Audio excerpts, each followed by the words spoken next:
라미네이트에 대해서 조금 더 집중해서 말해볼까 합니다. 네. 그러면 제가 했던 케이스를 소개해드리도록 하겠습니다. 제 환자는 옆에 계신 박상원 원장님이셨고요. 어쨌든 저는 박상원 원장님의 치아를 조금 삭제하기로 했습니다. 약간의 좀 서운한 마음이 들었던 거는 치아를 삭제하고 집에 갔는데 저희 와이프는 전혀 모르더라고요. 그렇죠. 네. 그러면 저는 제가 진행했던 백은준 원장님의 앞니 라미네이트 케이스에 대해서 설명을 드릴까 합니다. 저희 병원은 사실 무삭제 라미네이트를 하지는 않는데 워낙 이게 무삭제 라미네이트에 대한 반응들이 좀 있는 것 같아요. 그래서 환자들이 왜 이렇게 그 무삭제 라미네이트에 열광을 하실까 생각을 해보면 두 가지 이유 때문에 그런데, 첫 번째는 치아 안 깎는다, 두 번째는 이제 마취를 안 한다. 그것 때문에 많이 좀 선호가 되는 것 같아요. 근데 확실히 마취를 안 하고 치아를 깎지 않는다라고 하니까 백운준 원장님의 표정이 많이 좋았던 기억이 나거든요. 근데 오해가 있는 부분이라고 하면, 이게 무삭제 라미네이트라고 해서 언제든지 원래 상태로 돌아갈 수 있을 거라는 그런 약간 느낌이 좀 드는데 사실 그건 아니거든요. 그래서 그 부분에 대한 오해는 일단 좀 없으셨으면 좋겠고, 라미네이트의 두께가 한 0.2mm까지 나오거든요. 굉장히 얇아 보이는데 0.2mm라고 하더라도 그게 막상 구강 내에 들어가면 이게 생각보다 좀 두껍게 느껴지거든요.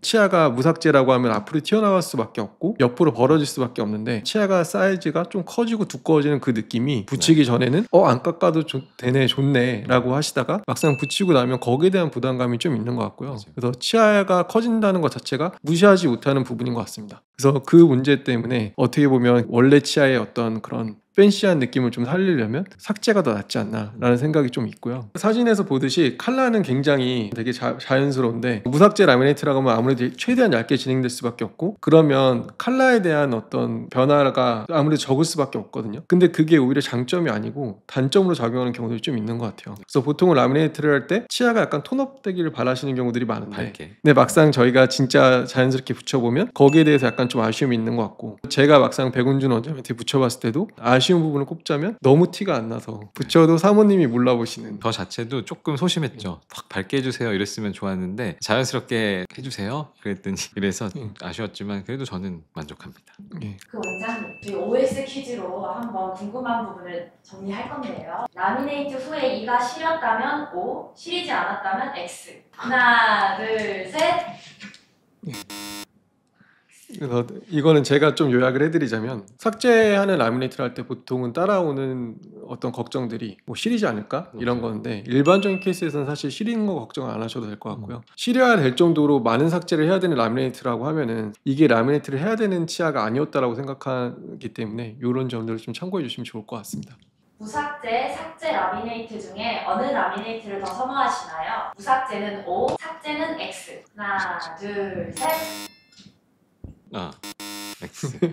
물론 저는 뭐 삭제를 안 하고 무삭제 라미네이트를 했기 때문에 저도 삭제를 해서 라미네이트를 해드렸고, 환자분들은 삭제 안 하고 하는 경우는 거의 진짜 없거든요. 정말 특수한 경우 말고. 이렇게 해보니까 삭제했을 때의 후기나 제가 봤을 때 모양들이 굉장히 괜찮았고 이뻤고, 물론 저도 지금 이뻤지만 주변에서 얘기할 때 이가 좀 커졌다, 이가 좀 크다, 정말 아까 말씀하신 0.2mm, 0.3mm여도 이게 그게 6개가 모이면 조금씩 커지다 보면 좀 큰 느낌이 좀 들 수 있거든요.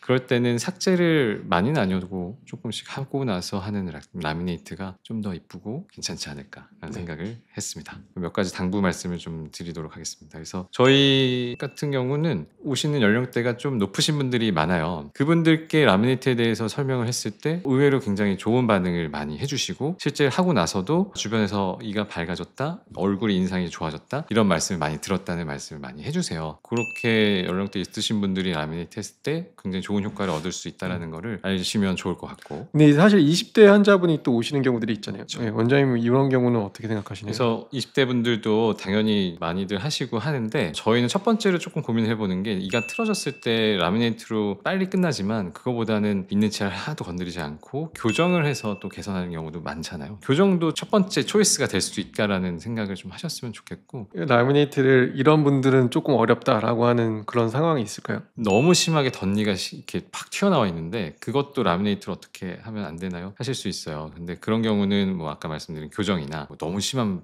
전리를 발치를 해야 되는 경우도 있거든요. 그래서 뭐 그런 식으로 좀 더 적극적인 치료가 필요한 경우도 있고, 그래서 그런 거는 라미네이트가 꼭 필요하다고 보지는 않고요. 아니면 너무 잇몸이 많이 올라가거나 교합력이 너무 세셔가지고 이가 막 많이 깨져 있거나 마모가 너무 심하신 분들은 그 라미네이트가 좀 얇아요. 그런 경우에는 리스크가 있다라는 걸 좀 아시고 오시면 좋을 것 같습니다. 라미네이트 연관 검색어 이런 걸 보면 부작용, 뭐 라미네이트 맞아요. 후에 이런 게 꼭 같이 들어가잖아요. 라미네이트를 하면 안 되는 케이스에서 라미네이트를 무리해서 했었기 때문에 맞아요. 그런 부작용이 따라오는 경우들이 있는 것 같아서 이러한 부작용을 좀 최소화하시려면 반드시 의료진과 좀 상담을 하고 진행하시는 게 맞지 않을까. 되게 중요한 것 같아요. 그래서 좀 의사와 대화를 많이 하시는 게 좋을 것 같습니다.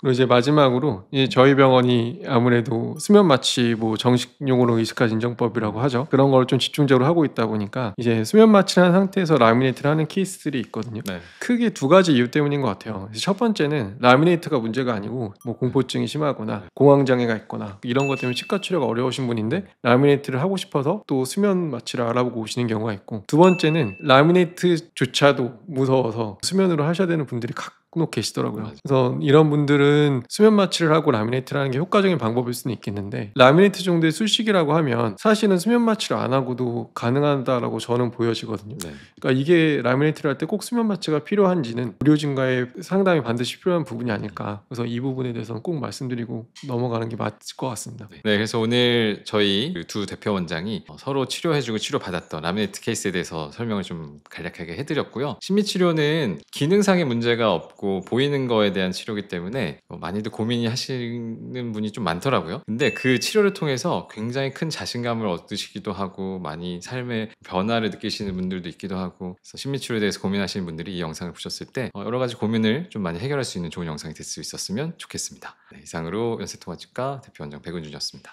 대표원장 박상원이었습니다. 네, 감사합니다. 예, 감사합니다.